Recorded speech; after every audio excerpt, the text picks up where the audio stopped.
we are discussing about the elements of human visual perception. Human intuition and analysis plays a central role in the choice of image processing techniques based on the subjective and visual judgment. So it is very much necessary to understand how human electronic imaging devices compare in terms of resolution and ability to adapt to changes in illumination over there. So a human eye is much better than any camera. That is what I just told you. Structure of the human eye is this. So you have here the lens. Most important thing is the lens, the retina. Within the retina, you have a small region which is known as fovea, then the sclera and the choroid, and then you have the nerves and the whatever sheath and all that over here. These are the important things.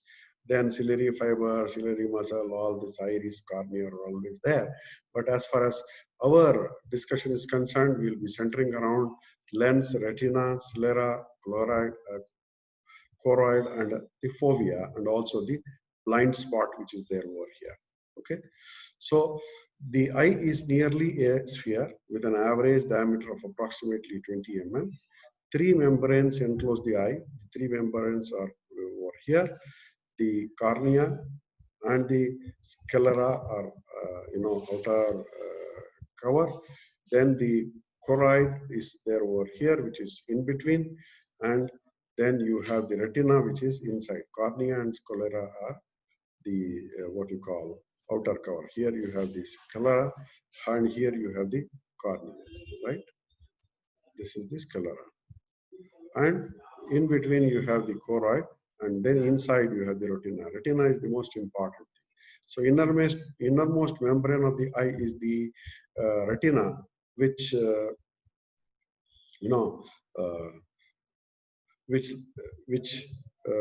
lines the inside of the wall of the entire posterior portion. Posterior means behind portion.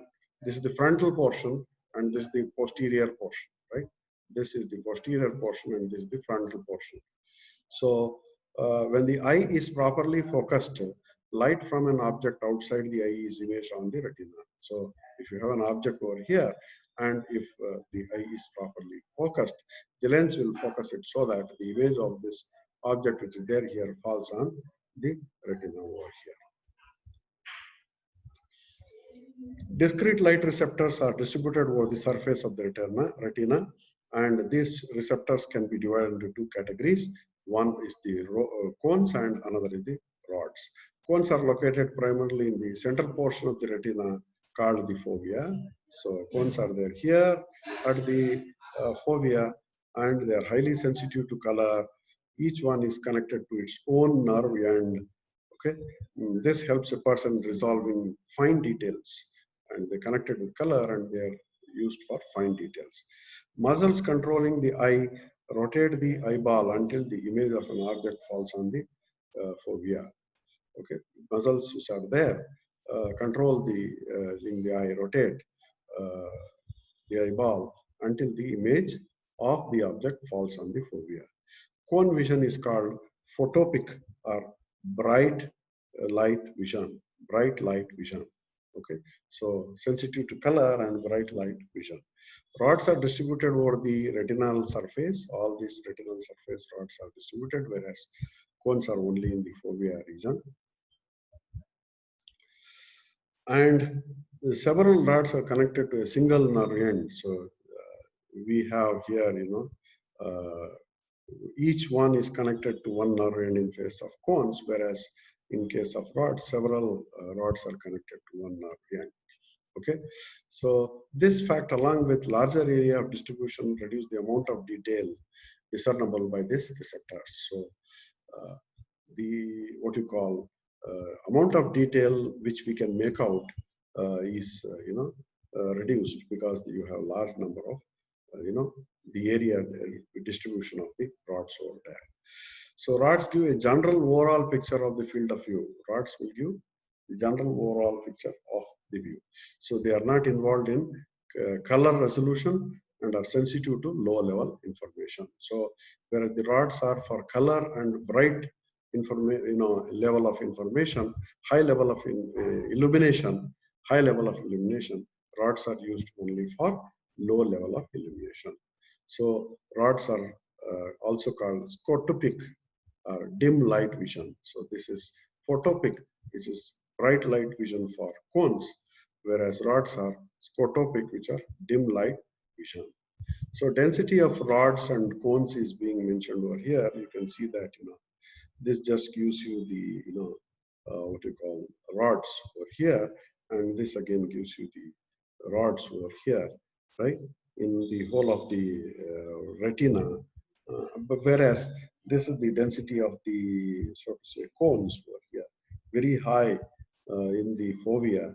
This is the portion which is corresponding to the fovea. So cones are here, the dark ones. Dotted lines are the rods. Then you have a blind spot here, which you can view nothing. If something falls on this area, you can see nothing there. Okay, a small blind spot there, and that blind spot is corresponding to straight away the nerves and the sheath over here. This is the blind spot. So same thing is written over here in the XY distribution, only that the number of rods and cones are being mentioned over here as we move from one part of the eye to the other part of the eye. Okay, 80 degrees to 80 degrees round. Okay, circle. You're coming back. So 0 degrees is the basically the center of the fovea. 0 degrees is the center of the fovea. So image formation in the eye, in the human eye, the distance between the lens and the retina is fixed as opposed to the ordinary photographic camera, right? In the eye, distance between the lens and the retina is fixed, whereas in the camera you can vary the distance between the lens and the place on which the image will fall. So therefore, the only possibility is you need to contract or expand the lens over there. Okay. The focal length need to achieve proper focus is obtained by varying the shape of the lens. So shape of the lens is varied so that the focal length varies so that the image of the object falls on the retina properly, depending upon how far the image is. With the help of fibers in what is known as the ciliary body. So you have the ciliary fibers over here, right? You have the ciliary body over here, the ciliary muscle and all that. So this and this together, all that will take care of the so to say, how the image falls on the retina. The distance between the center of the lens and the retina along the visual axis is approximately 17 mm. This is 17 mm. This might be whatever you want. Generally here he has put it as 100 meter, and this is the height of the tree is 15 meter. Then the visual system will give you the image like this.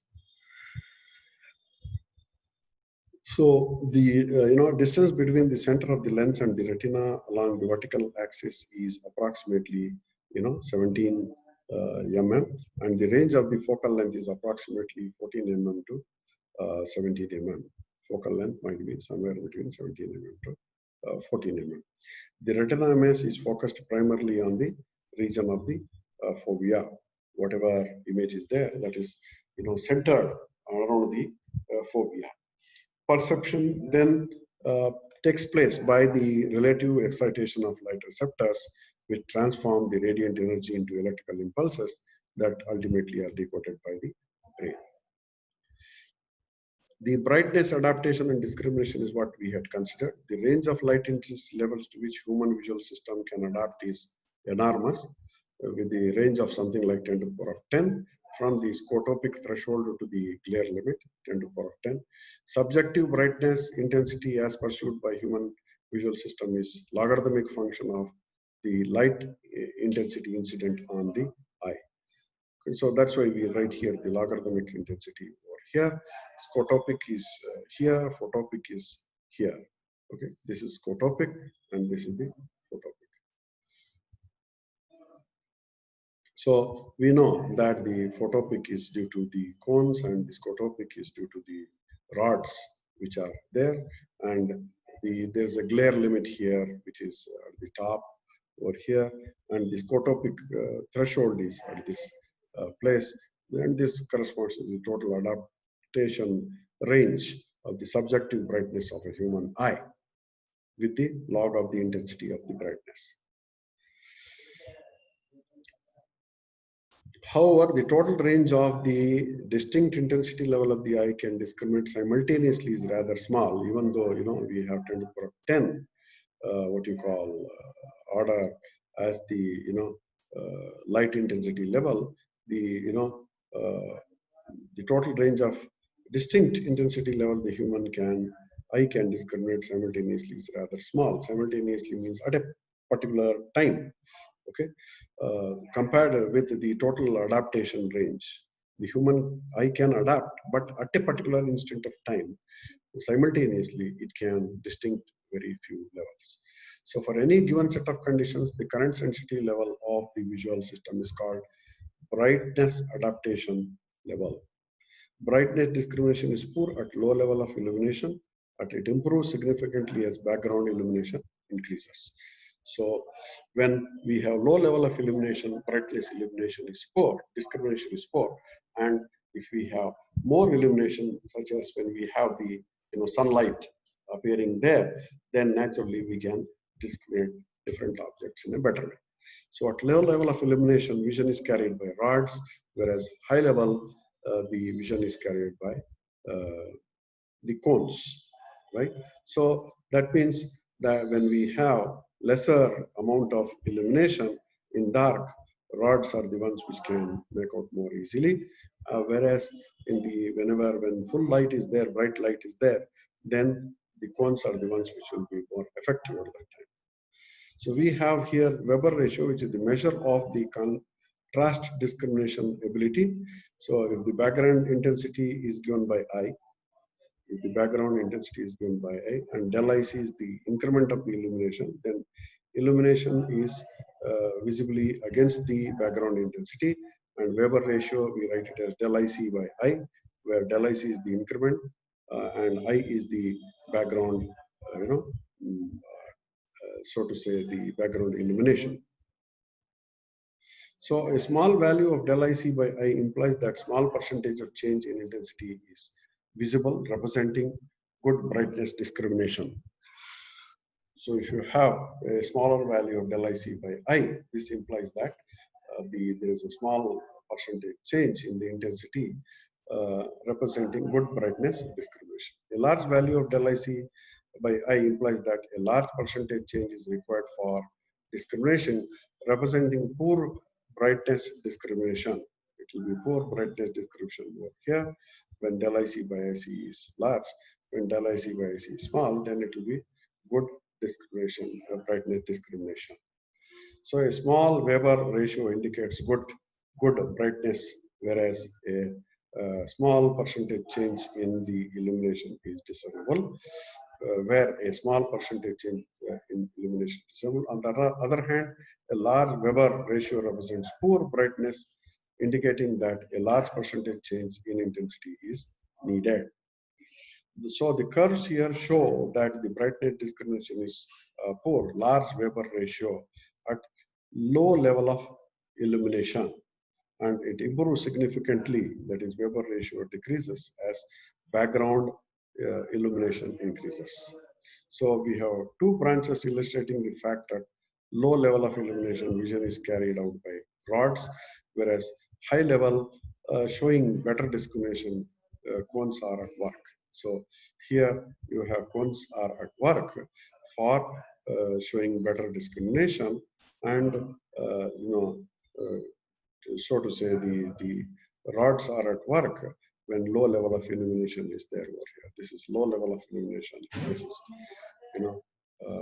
high level of illumination showing better discrimination. So this is better discrimination.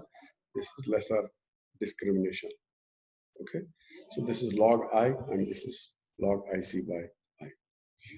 So log IC by I is large over here, large over here for these, and log I is small over here, whereas vice versa for the cones. So we have the MAC bands, scallop brightness patterns near the boundary shown in the stripes of the constant intensity is what is shown over here. The actual intensity is really like this, but to the human eye it is perceived like this. This we already said. The bars themselves are useful for calibration of display equipment. A region's perceived brightness does not depend simply on intensity, uh, uh, but it depends upon the lighter background makes an object appear darker, while darker background makes the same object appear brighter.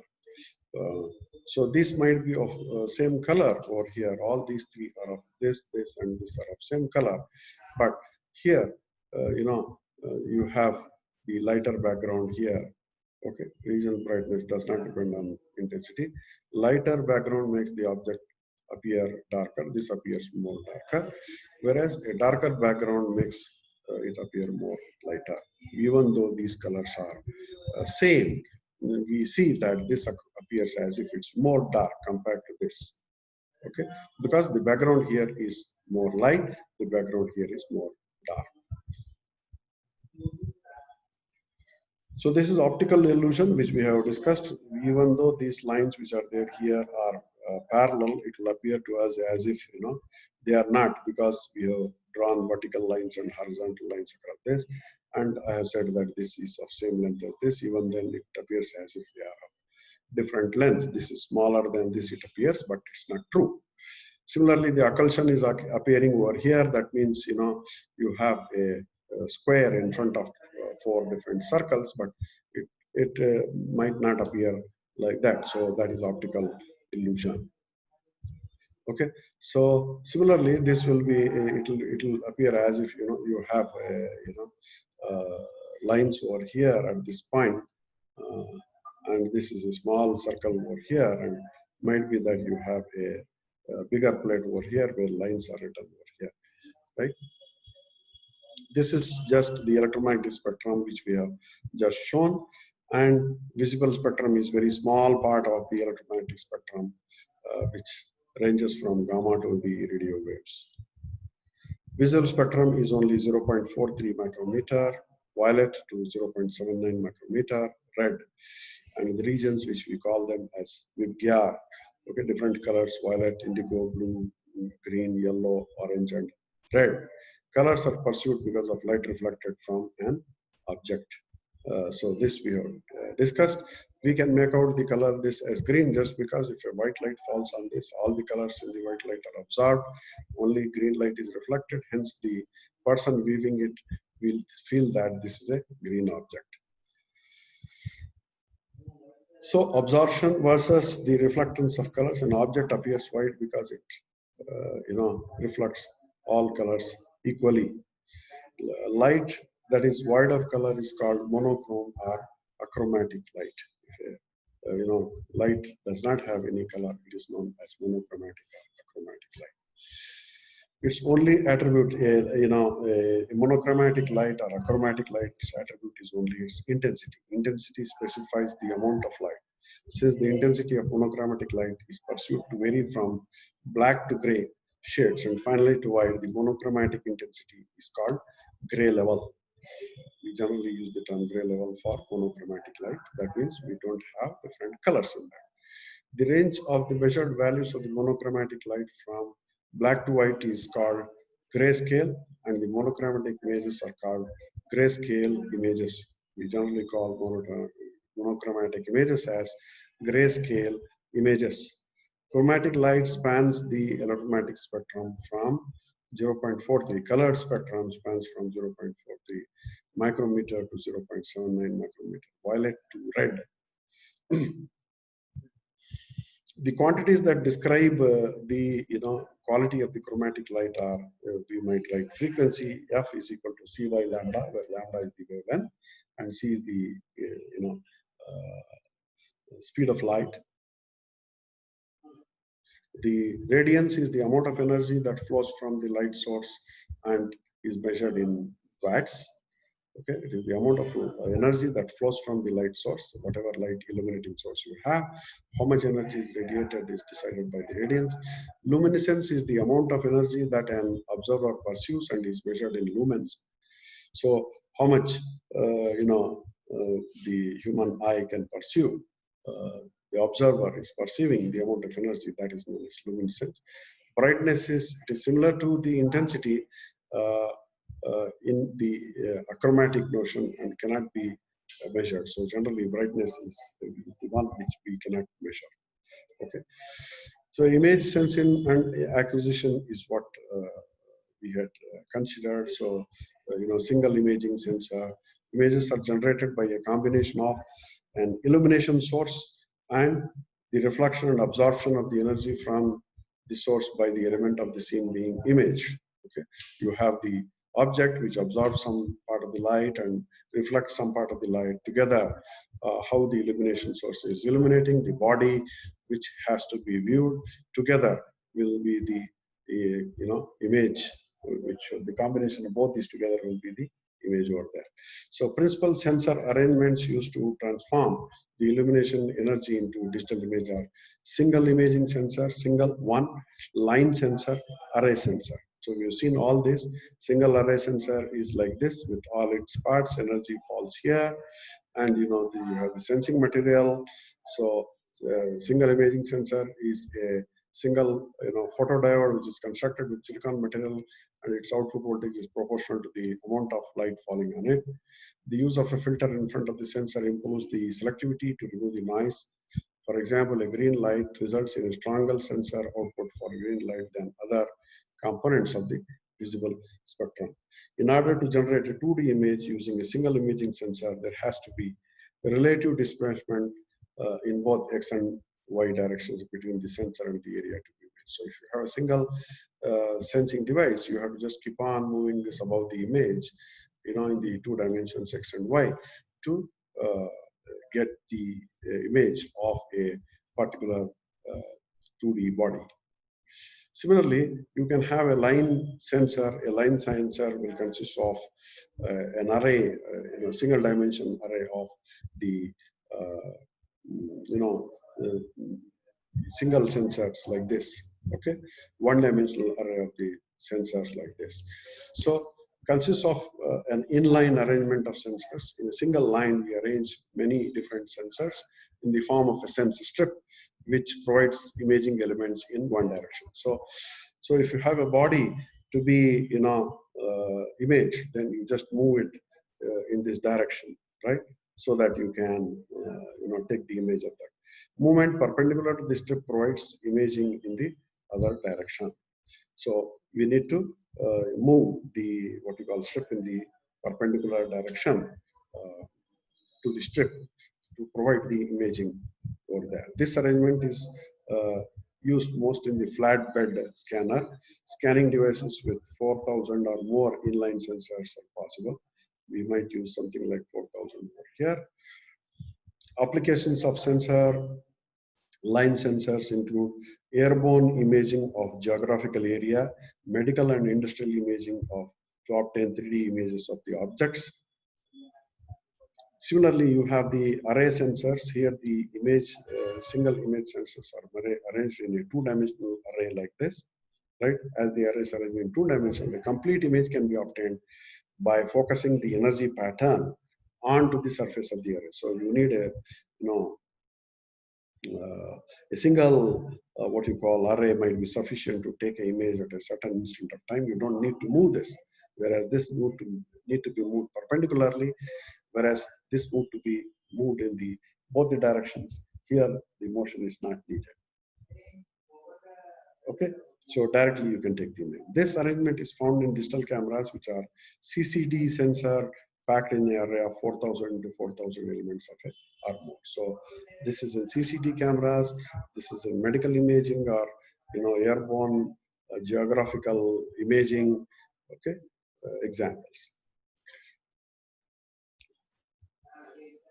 Uh, I think we'll stop at this point, right? We'll stop at this point. We'll take up the image acquisition.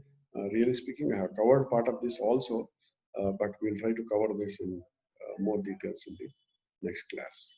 If you have any doubts, you can ask.